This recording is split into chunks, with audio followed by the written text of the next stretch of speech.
It is my honor and pleasure to introduce Professor M.Abyaneh. Professor Abyaneh is an internationally known scientist and researcher in the field of transformation theory and electrocrystallization in particular. Today, Professor Abyaneh will share with us his thoughts on a number of challenging and topical existential issues. In doing so, he will be drawing both on his scientific expertise, but also on insights derived from the writings of the Baha'i faith, whose follower he is. Well, it's a great pleasure to welcome you, Professor Abyaneh. I may literally pass on the word to you. Yeah. In way of... There we go. And I think that should go on my your shirt somewhere. Thank you for that kind introduction. I think one of the most challenging questions which one can ask oneself is the true nature of human being. What is the true nature? Who are we? It is a very challenging question, but I believe that we have reached a stage of maturity which we can now deal scientifically and logically with these issues which has been asked over many, many years in the past. However, I believe that we can never understand things unless we are able to first imagine the process that we want to understand. Imagine what we want to understand. Without the imagination, we cannot think.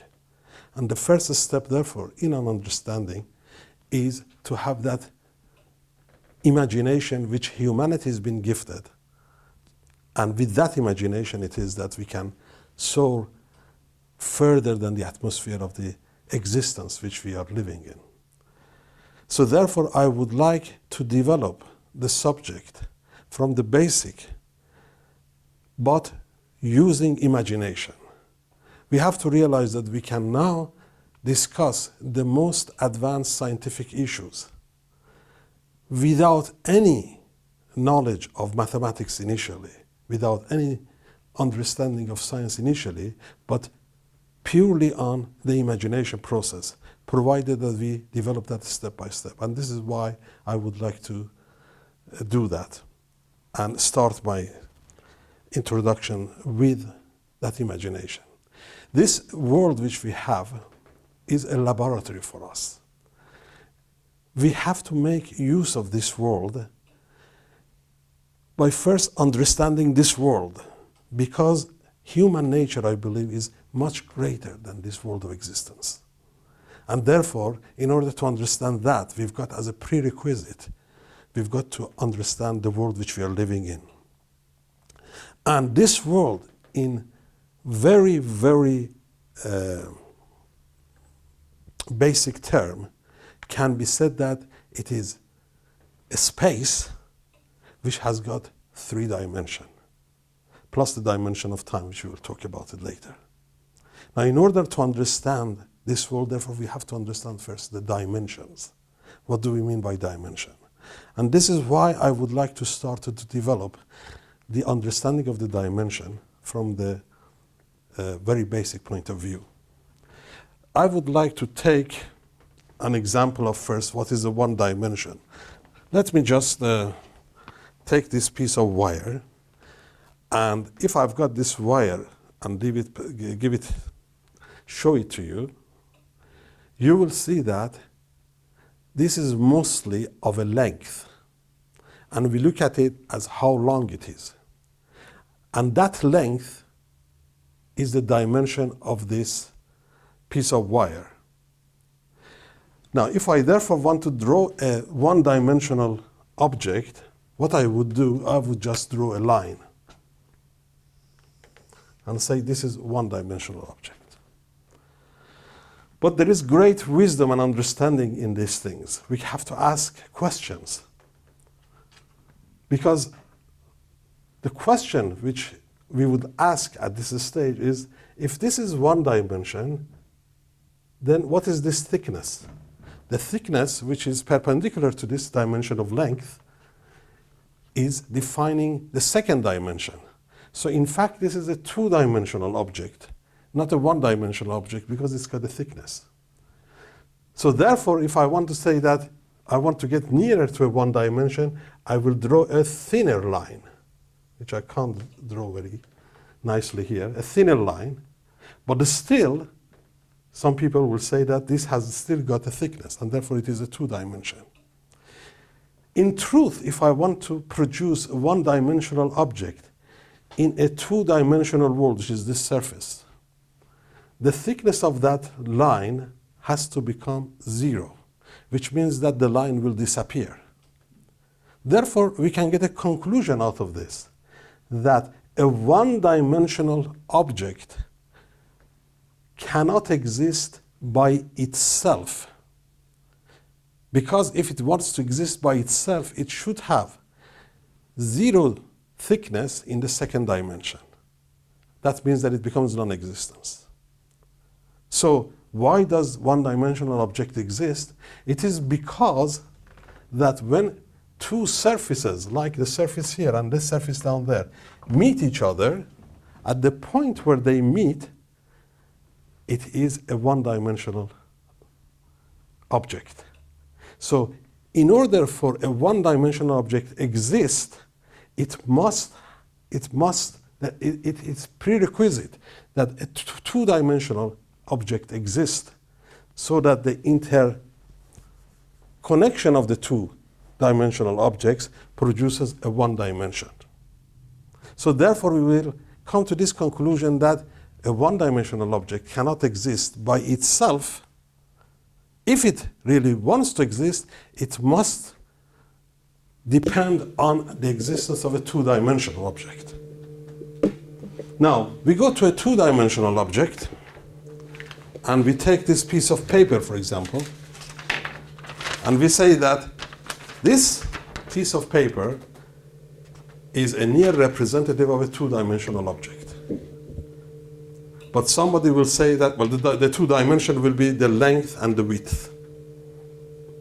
But somebody will say that this is not two-dimension, this is a three-dimension, because it's got a thickness in the third dimension, which is the height. And therefore, if we really truly want this two-dimensional world to exist by itself, we have to reduce the thickness of this piece of paper to 0 in the third dimension for it to be truly two-dimensional object. And as soon as we make this thickness 0, the two-dimension disappears. Therefore, what we say is that, as a conclusion, two-dimensional object by itself cannot exist because it needs its third dimension to be 0. But how does the two-dimensional object exist? It is only because there is a three-dimensional object, like this table, and the surface of this table, or like this whiteboard, the surface of this whiteboard is a two-dimension. So the whiteboard, which is a three-dimensional object, must exist in order two-dimension exists. Now we come to this world which we are living in, and this is a three-dimensional world. Therefore, by extrapolation, we can come to this conclusion that a three-dimensional world cannot exist by itself, but if we are existing, we must be, by analogy, the surface of a four-dimensional object. Okay? So, therefore, in science, we come to an understanding that there must be more dimensions than this three dimension. Okay. But does science talk about that? Let us now, for example, go to the frontier of science. Let us think about the Big Bang. Now, in order to understand the Big Bang, which is the beginning of this world, which is the beginning of the space, that the space did not exist before the Big Bang, and it came to this existence because of the Big Bang, then we have to use our imagination and say how it is possible. Now, if the Big Bang was a sphere of a three dimension, then the question is this, that if there was no space, then what was this sphere growing into? Because it must be growing into a space which is this three-dimensional space, which means that this space did exist, therefore it cannot be created by the Big Bang. So how is it possible? In order to understand the Big Bang, I would like to go and say that let us think that we were two-dimensional objects. Therefore, we did not have the height, we had the width and the length, and we could crawl lengthwise and widthwise, but we would not have any understanding of the height. And let's say that the Big Bang was a sphere of three dimensions. In order to understand that, let us imagine that in this world there was no surfaces, which means that there was nothing. It was void in this three-dimensional space. There was void. And then suddenly we can imagine a balloon which is starting to be blown up, which is the Big Bang. And the surface of that balloon would be the world of the two-dimensional thing. Therefore, the space of two dimensions was created from that Big Bang, which was from the balloon. Now, by extrapolation, we will say that there was a four-dimensional balloon, which was the beginning of the Big Bang, and the surface of that four-dimensional balloon is this three-dimensional world which we have. In fact, if we want to understand I think it was Hubble that, perhaps 1921, that found out that all the galaxies, if we look at all the galaxies, they get away from us. And to imagine how that is possible, we have to imagine that we are on the surface of a balloon, and the balloon is getting bigger and bigger. And therefore the space, well, I don't have a balloon here, but as the balloon is being blown up, then you can see that every point on this balloon are getting further and further away from each other. So therefore it is possible that the Big Bang did occur, and we are on the surface of that four-dimensional balloon, because the surface would have one dimension less than the other, and therefore this world of three dimensions will be the surface of a four-dimensional balloon. I would like to also refer to you another scientific fact which we sometimes refer to, and we say that the space which we are in is not straight, the space is bent. Now, what does it mean? What does it mean that the space is bent? We need imagination to understand that. And therefore, let's go back to one-dimensional world. If we look at the one-dimensional world, like this piece of string or wire, we will see that if we want to bend this, we cannot bend it in its own dimension. We cannot bend it in this direction. If I want to bend this piece of wire, and this is the first dimension, I have to bend it in that direction, like that, which means that this can only be bent in the second dimension. If I take a piece of paper, which is a two-dimension, and if we say that the space of this piece of paper is bent, it cannot be bent into itself. It has to be bent into the third dimension. So therefore, the world which we are living in, this world, which is three-dimension, it must be curved into the fourth dimension from the imagination point of view. Okay, so there are certain things that we have come to understand. First, this world, its existence on itself cannot be imagined unless there is a four-dimensional world, that this is the surface of it. The second thing is that we will see that there is no way that we can imagine the space is bent unless we think that there is a fourth dimension and this space which we are living is bent into it. Having established that, at least from imagination, the only way to imagine that this world exists is to think that there are further dimensions, and this is only a reflection of the further dimension. We would like to see that why is it? You never. So در پر میکنه. Having established that we have, at least from imagination, seen that this world which we live in cannot exist by itself, and its existence must depend on the higher dimension, where does the time come into it? Now, in our imagination, as you can see, we said that this space, this balloon, is growing, and it is growing into the fourth dimension, because the three dimension will be the surface of this balloon, and it is growing into the fourth dimension. Now, therefore, away from this balloon is the space which has not been conquered yet, and within the balloon is the space which has already been conquered. Therefore, the space which has not been conquered will be our future, because we have not yet expanded into that. And the space which has been conquered, it's our past. Therefore, we can see that this fourth dimension axis has got the connotation of time. That is our future time, which we have not yet achieved because we have not expanded to that point. And inside it will be the history of universe. So now the question which is coming to our mind is that how is it possible that this fourth dimensional space, which has got the connotation of time, and in mathematics, in fact, it's written as Vt, which is the speed of light multiplied by time, which is a distance really. How is it possible that we have no feeling about that spatial dimension? Now, in order again to understand that, we've got to use our imagination. We've got to remember that every time that we want to understand, we've got to have an imagination process. Now, let us look at this world which we are in, which is the three dimension.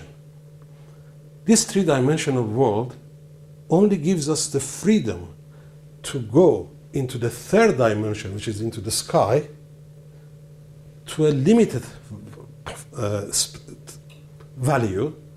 For example, if I want to jump into the space upwards, I may be able to jump by half a meter. The reason that I haven't got the freedom myself to go into the three-dimensional space is because I am a material being. My body is a material being, and therefore I have a mass, and this mass is subject to gravity.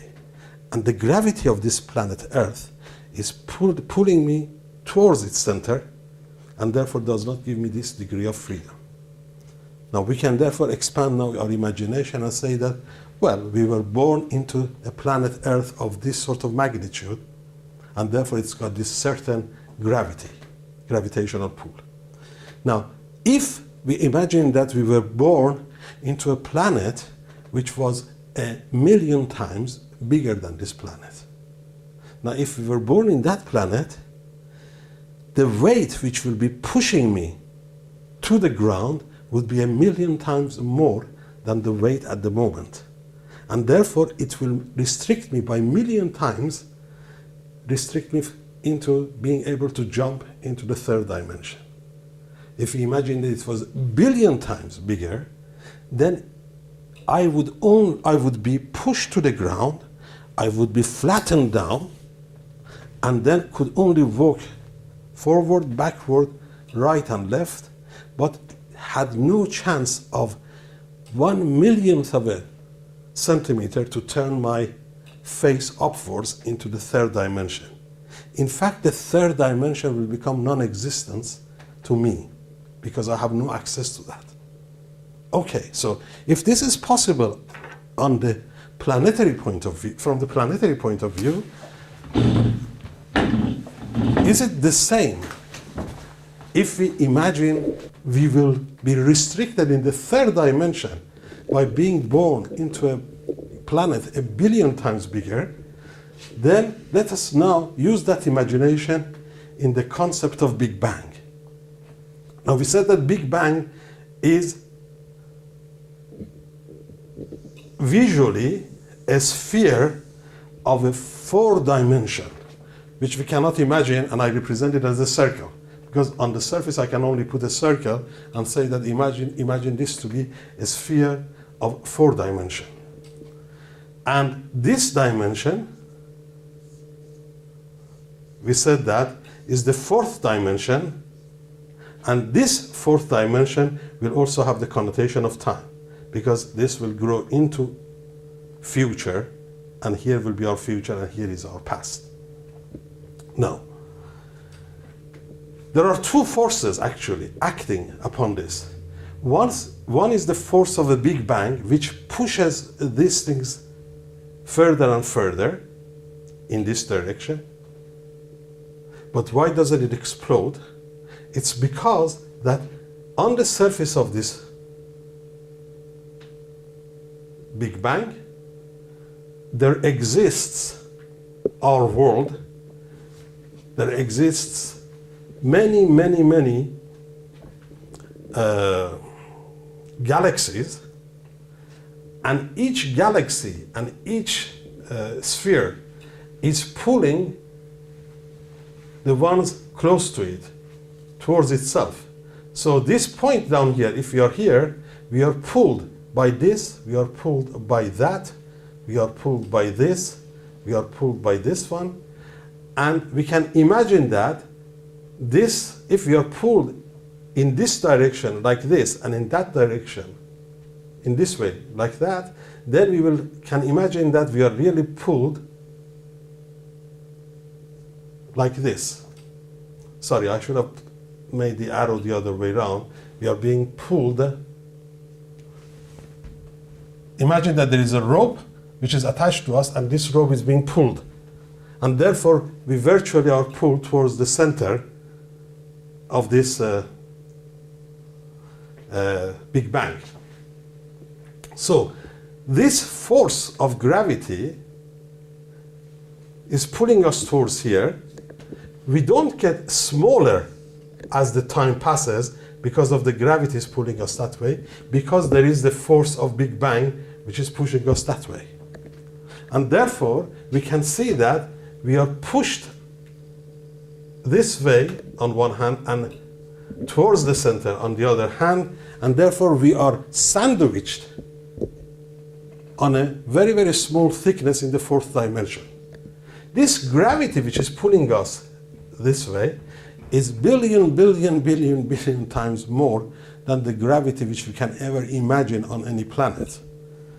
Now, this gravity therefore restricts us in this direction to be able to lift our head and understand that.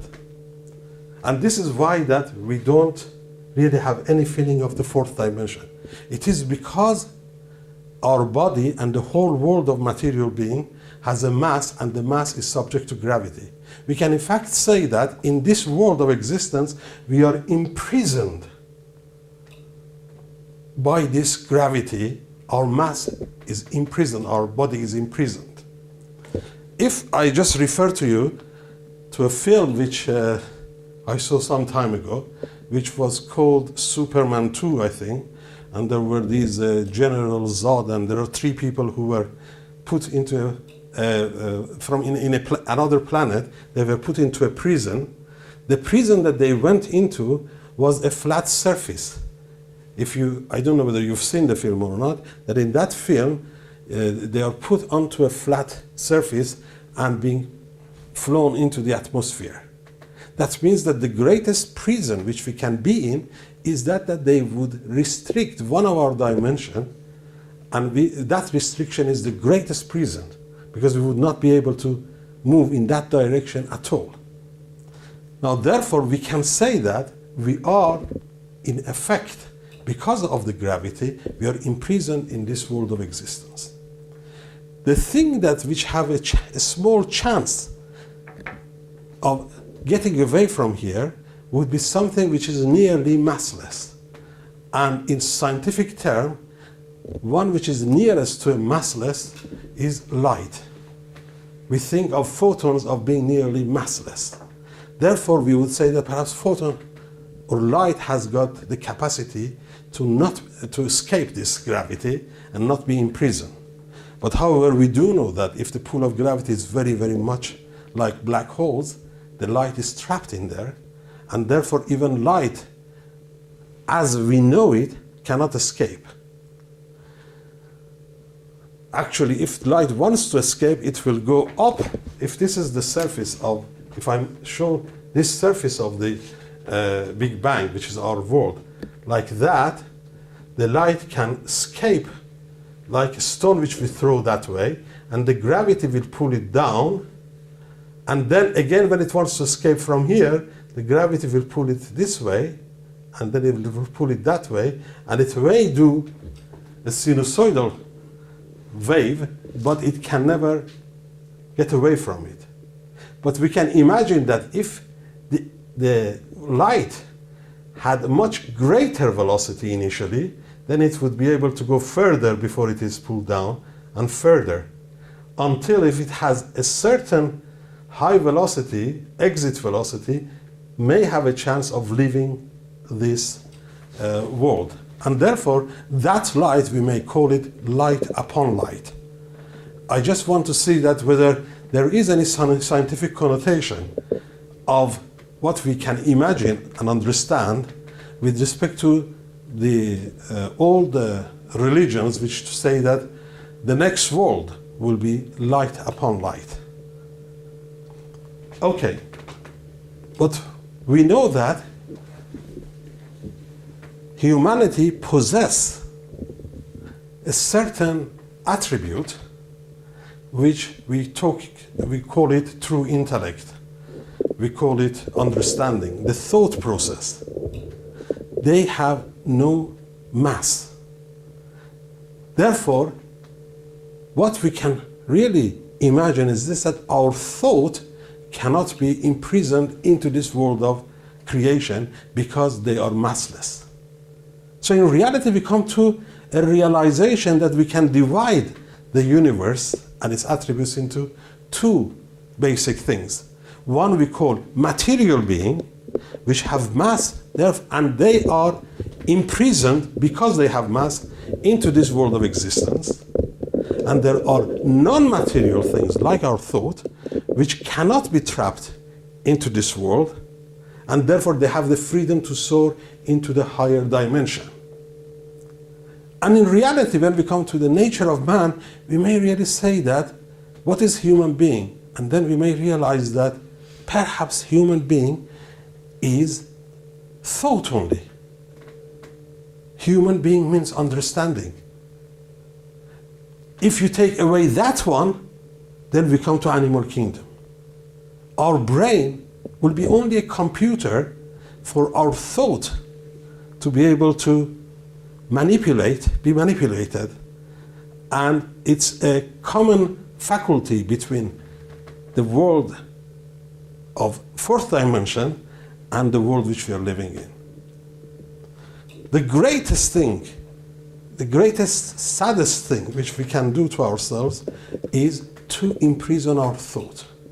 And do not let this bird of imagination and understanding to fly into the atmosphere which are much greater than this world of existence.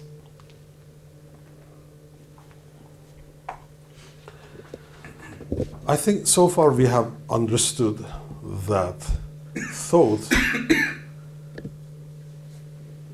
should not be imprisoned in this world of existence, because by its nature is not attracted by the gravity and therefore cannot be imprisoned here. And therefore the saddest thing for a human being to do is to imprison his thought to this world of existence, and does not allow the bird of imagination and thought to fly further and discover more and more. But in order to really understand the true nature of human being, I would also want to start from the kingdom of minerals and develop and see that whether we can have a definition for a human kingdom. When we look at the mineral kingdom, we will see that the attribute which mineral kingdoms have, in short, can be squeezed down, can be made, can be ببخش محمد جان برای اینکه من کامل چیز نداره نمیگه. Therefore, we look at the mineral kingdom and we will see that the mineral kingdom, the attribute of mineral kingdom, can be reduced to a property which is the cohesiveness of atoms and molecules into an assembly which would make a particular mineral, and it shows certain attribute because of that cohesiveness which they have. If we now come to vegetable kingdom, we will ask the question that is there anything more in vegetable kingdom that we have to define a different kingdom? And when we look at the vegetable kingdom, we will see that of course it has that cohesiveness. It is an assembly, and we will call it by a certain name. But above and over, we will see that it has got power of growth, which stems from being an organic molecule rather than inorganic, and would react to nature and move to with certain restrictions. And this power of growth, we will take it as an attribute above and over the attribute of cohesiveness, and we will say that therefore vegetable kingdom, in addition to having the properties of mineral kingdom, it has an additional property, and that is the additional property which distinguishes the vegetable kingdom from the mineral kingdom. When we come now to animal kingdom, we will see that again both properties of mineral and the vegetable kingdom do exist in animal kingdom, but we cannot confine its definition only to those attributes, because then it will be called the same kingdom. Why do we call it different kingdom? Because it has got this neurotic biological structure, which defines the animal kingdom, and therefore it's got brain and neurotic. Neurotic yani که چیز.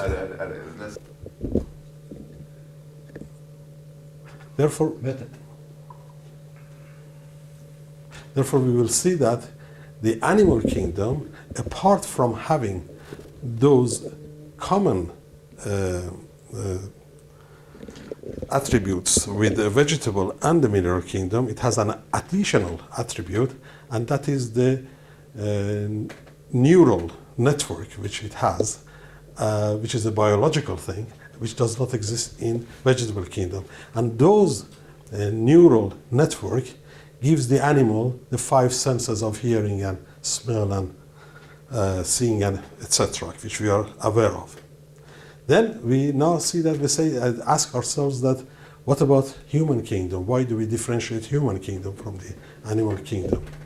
We will see that, of course, humanity possess all the attributes which the animal, vegetable, and the mineral kingdom have. But however, we will find out that humanity is able to civilize itself. It's able to discover, and rather than being imprisoned by the nature, will overcome the nature and uses the power of nature to his own advantage by a power which we call by a power of thought. And therefore, if the thought was only a manifestation of brain, then we should have seen that in animal, to not so much far away from human kingdom, because the brain of human being is not that much different from the brain of an animal, to really bring all these advances in science and technology which we've had. And I believe here that humanity is defined by a higher faculty of understanding, which I refer to it as mind, and the mind is not the same as the brain, and the mind is the center of understanding. And therefore, though humanity has those common attributes with the lower kingdoms, but it cannot be solely defined by those attributes, because otherwise it will be called an animal. But it has an additional attribute, and that is what I think is power of thought, understanding, imagination. And therefore, if I want to define human being, I will say that humanity is only thought, and that cannot be imprisoned in this world, and it is in a higher dimension. We can therefore now, in the light of what we have imagined and discussed, divide this world into, not this world, the whole of the human world and its existence here, into two categories: a material world and a non-material world. Within the material world, we will have the kingdoms of mineral, kingdom of vegetable, and kingdom of animal. And we will now see that human being has got all those kingdoms, the attributes of all those kingdoms, but it's also at the threshold with another kingdom which we call thought, which is a non-material world. And human being is at this junction between a non-material world and the material world. And it is this terminology of non-material world which is referred, as I understand, to spiritual. That it is said that humanity has got the spiritual capacity as well as being a material person. And it has been perhaps this fight between this spirituality, this spiritual part of human being, and the material part that has been the subject of religious development and so on. That's it.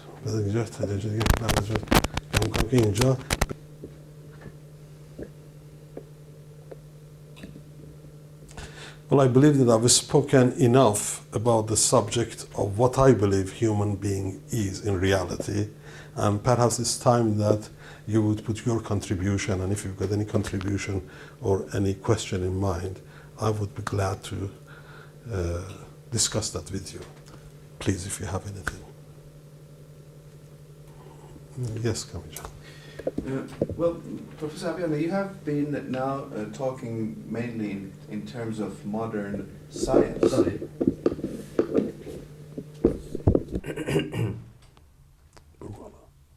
No, talk about. Yeah. I think I have said enough about what I believe to be the nature of human being, and hopefully that has given you enough basic view, basic things about my view about humanity, that you may have some comments or questions, and perhaps it's time that we share those common thoughts that you have or questions that you have, please. Yes. Thank you. Professor M.Abyaneh, you have been speaking now in terms of modern science. A question, nonetheless, that comes up in connection with these issues that you have touched upon is that of existence of God. There are many people in the world that believe in a God in one way or another. And it would be interesting for me to know, what is your understanding of that concept? Does God exist for you? And if so, what is God to you? This is a very interesting question. Of course, it's a question that we've been asking ourselves throughout civilization and human being. But I think we have reached a point that I would be able to say that perhaps the God that I believe in, or the faith that I believe in, and the concept of God in that faith, which is the Baha'i faith, is really, I think, believed by all scientists. And I would like now to show you why I believe that. I'm sure that, because I know you're an educated person, you've been to university and so on, and suppose that you were a scientist. If I ask you as a scientist, for example, that what is the main aim of the Faculty of Science, what would you say? Wouldn't you say that, for example, the real aim should be that the Faculty of Science envisages itself that in future will reach to a point in time, if it is achievable, that any question about this creation which has been asked, they would have the answer. Wouldn't you agree with that? Yes. Okay. Well, if we take that one, for example, which I think that we are forced to believe, we can't say anything else, that the Faculty of Science, if we call this one development or understanding, and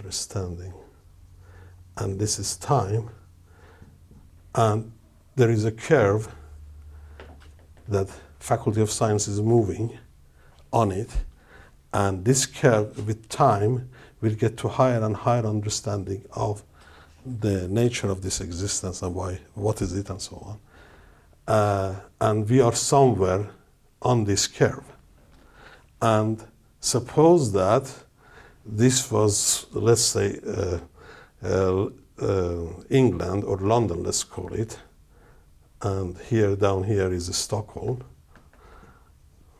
and we are on the way from London to Stockholm, from a lower understanding to a perfect understanding in future. Then if somebody asks us that, where are you going? We will say that we are going to Stockholm. And if they say that, does Stockholm exist? We will say, of course it exists. This is why I'm going towards it.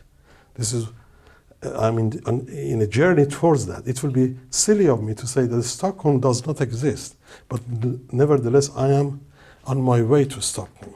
So therefore, any scientist, anybody in the Faculty of Science will say I'm in a journey towards a perfect understanding, which may be infinite, that we will never get there, or we will get there asymptotically. But nevertheless, there must exist an infinite, perfect knowledge and understanding that we are on the journey to it. If I, for example, if you were a lawyer and I would have asked you that, what would be the purpose of a faculty of law, you may say quite correctly that it is to understand a perfect system of justice, so that for any action we will have a just reaction. In any circumstances we will be able to act justly. And therefore, we believe that we are on a journey towards this perfect justice that we want to achieve.